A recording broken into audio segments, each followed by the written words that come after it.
గురించి చెప్పినాం, left right చెప్పినాం, అవార్డ్స్ రివర్స్ ఎవరైనా చెప్పుకునే విధంగా ఉంది. నీకు నేనే ప్లాన్ చెప్తే, నీ జూనియర్కి వచ్చి నేనే ప్లాన్ చెప్తే, వాళ్ళ జూనియర్కి వచ్చి నేనే ప్లాన్ చెప్తే నీవు ఎందుకు చెప్పిగా? నేను భోజనం చేస్తున్నా, మా భార్య పిల్లల స్కూల్కు రెడీ చేస్తుంది, నన్ను చూడకుండా ఆమె ఏమంటుందంటే, బిడ్డ పక్కింటి ఆంటీని చూసి నేర్చుకో, పక్కింటి అంకుల్ని చూసి నేర్చుకో బిడ్డ అని అంటుంది. ముందర పోయి నిలబడ్డా, నేనున్నది ఎందుకే అన్న. నీవేమైనా పొడిస్తే కదా నీ గురించి చెప్పనీకి, నీవేమైనా చేస్తే కదా నీలాకని టీం తయారవుతుంది. నువ్వు నేర్చుకో. ప్లాన్ రాకపోతే నీ సీనియర్ ఎంబడి వెళ్ళు, వారం రోజులు ఆయనను అబ్జర్వేషన్ చెయ్యి. అబ్జర్వేషన్ చేసి ఎట్లా చెప్తున్నాడు గమనించు, రికార్డ్ చేసుకో, రాసుకో. చాలామంది పని చెయ్యరు. ఈయన ప్లాన్ చెప్పిపించి ఇంకోతోడు ఫోన్లో మాట్లాడుతున్నాడు, చెప్పు మామ అంటాడు. నాకు చెప్పిపించుకుంటా, నువ్వు చెప్పు మామ అంటే నేనేందుకు ఇంట అంటాడు. ప్లాన్ చెప్పేటప్పుడు కొత్త పర్సన్ లాగా నిలబడాలి. ప్లాన్ నేర్చుకో.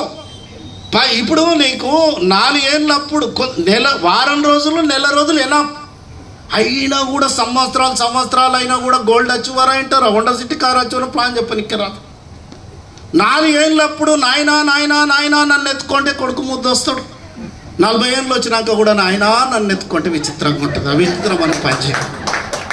पहले तुम्हारा प्लान बोलने की नहीं आता, కుర్చీకి బోలో, కుత్తకు బోలో, సోప్కి బోలో, ఆత ఎవరికి పడితే వాళ్ళకి చెప్పు, ఎట్లా పడితే అట్లా చెప్పు, కాన్ఫిడెన్స్గా చెప్పు అని చెప్తున్నా.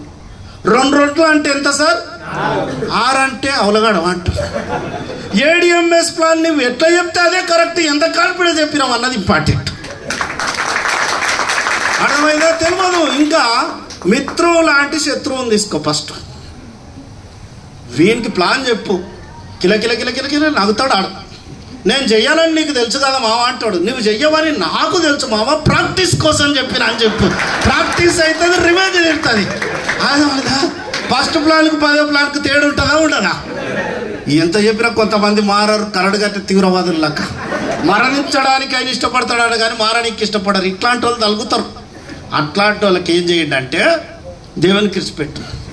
వారికట్టు ఆడినరు కదా చిన్నప్పుడు, గుడ్డి పడ్డది, 3 పడ్డది, 2 పడ్డది. దేవునికి 10 ప్లాన్లు దేవునికి ఇచ్చిపెట్టండి. 11వ ప్లాన్ నుంచి పక్క ప్రయోజకుడు అవుతావు, డౌటే లేదు దాంట్లో. ఇక్కడ లీడర్ మీద ఆధారపడితే నువ్వు ఎప్పటికీ లీడర్ కాలేవు. ఇది క్లారిటీ.